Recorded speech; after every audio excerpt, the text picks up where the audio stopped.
किसी गांव में रामलाल नाम का एक बहुत ही धनी व्यापारी रहता था। वह बेहद लालची और स्वार्थी था। उसके पास बहुत सारी दुकानें, जमीन जायदाद और सोना चांदी था, लेकिन फिर भी उसे और अधिक धन की चाहत थी। वह सोचता था कि अगर मेरे पास पूरी दुनिया का धन आ जाए तो मैं सबसे शक्तिशाली इंसान बन जाऊंगा। इसी लालच के कारण वह हमेशा दूसरों को ठगने और बेईमानी करने के नए नए तरीके खोजता रहता था। रामलाल अपनी लालच और स्वार्थ के कारण गांव के लोगों से बहुत ऊंचे दामों पर सामान बेचता और गरीबों की बिल्कुल मदद नहीं करता था। उसकी दुकानों में काम करने वाले नौकरों से वह कठोरता से पेश आता और उन्हें बहुत कम वेतन देता। गांव वाले उसकी धूर्तता और लालच से बहुत परेशान थे, लेकिन कोई कुछ नहीं कर सकता था क्योंकि वह बहुत शक्तिशाली और प्रभावशाली था। एक दिन गांव में एक फकीर आया। उसने गांव वालों से इस दुनिया में लालच सबसे बड़ी बुराई है, लेकिन जो व्यक्ति अपने लालच को त्याग देता है उसे अपार धन और खुशी मिलती है। गांव वालों ने यह बात सुनी और रामलाल को जाकर बता दी।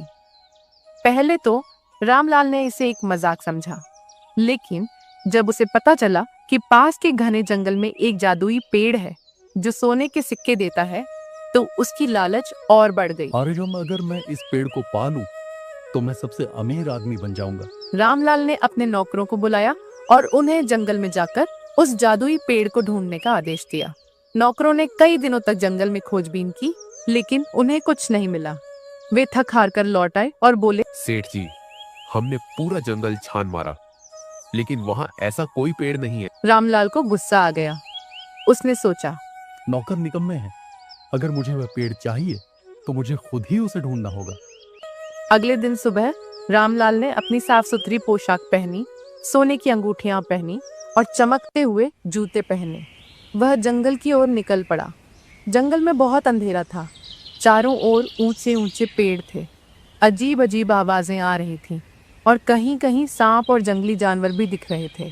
लेकिन रामलाल को सिर्फ सोने के सिक्के चाहिए थे, इसलिए वह बिना डरे आगे बढ़ता रहा। थोड़ी देर बाद उसे एक बूढ़ा साधु मिला जिसने सफेद कपड़े पहने थे और लंबी दाढ़ी थी। उसने रामलाल से पूछा, बेटा, तुम जंगल में क्या कर रहे हो? रामलाल ने कहा, मुझे उस जादुई पेड़ की तलाश है जो सोने के सिक्के देता है। तुम मुझे उसका रास्ता बता सकते हो? साधु ने मुस्कुराते हुए कहा, हाँ, मैं जानता हूँ कि वह पेड़ कहाँ है, लेकिन वहां तक पहुंचना आसान नहीं है। तुम्हें कई परीक्षाओं से गुजरना होगा। मैं हर परीक्षा के लिए तैयार हूँ, बस मुझे रास्ता बताओ। साधु ने मुस्कुराते हुए कहा, तुम्हें सबसे पहले इस गहरी नदी को पार करना होगा, लेकिन ध्यान रखना, अगर तुम्हारे मन में लालच होगा तो तुम नदी में डूब जाओगे। उसने सोचा। यह तो बहुत आसान है, मैं अच्छे से तैरना जानता हूँ। वह नदी में कूद पड़ा, लेकिन जैसे ही उसने पानी में कदम रखा, भंवर बनने लगे और पानी तेजी से बहने लगा। उसे डूबने का एहसास हुआ। वह डर गया और चिल्लाया, मुझे बचाओ, मैं अपनी लालच छोड़ दूंगा। जैसे ही उसने यह कहा, पानी शांत हो गया और वह आसानी से नदी पार कर गया। दूसरी परीक्षा पहाड़ पर चढ़ाई। अब उसे एक ऊंचे पहाड़ पर चढ़ना था। पहाड़ की चोटी पर एक पत्थर पर लिखा था, सिर्फ वही व्यक्ति इस पहाड़ पर चढ़ सकता है जो बिना किसी स्वार्थ के मेहनत करता है। रामलाल ने सोचा, मुझे ये पहाड़ चढ़ना ही होगा, वरना मुझे सोने का पेड़ नहीं मिलेगा। पहाड़ बहुत फिसलन भरा और ऊंचा था। कई बार वह गिरते गिरते बचा, लेकिन उसने हार नहीं मानी। अंत में वह हिम्मत और मेहनत से पहाड़ की चोटी पर पहुंच गया। तीसरी परीक्षा, गुफा में प्रवेश। रामलाल ने देखा कि पहाड़ के दूसरी ओर एक गहरी गुफा थी।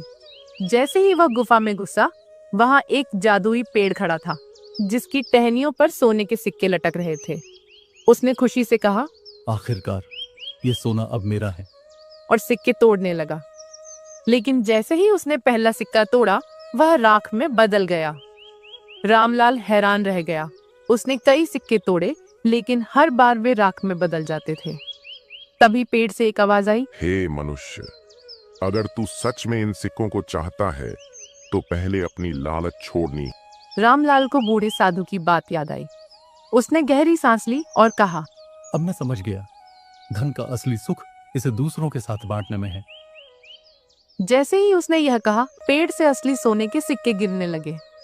रामलाल गांव लौट आया और उसने अपने धन का उपयोग गरीबों की मदद करने में किया।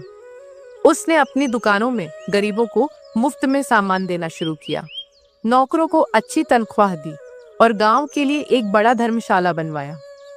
धीरे धीरे उसका स्वभाव बदल गया। अब वह पहले जैसा लालची नहीं रहा। गांव के लोग उसे आदर और प्रेम से देखने लगे। लालच हमेशा नुकसान पहुंचाती है। जब हम अपने स्वार्थ को त्यागते हैं और दूसरों की मदद करते हैं, तभी हमें सच्ची खुशी मिलती है।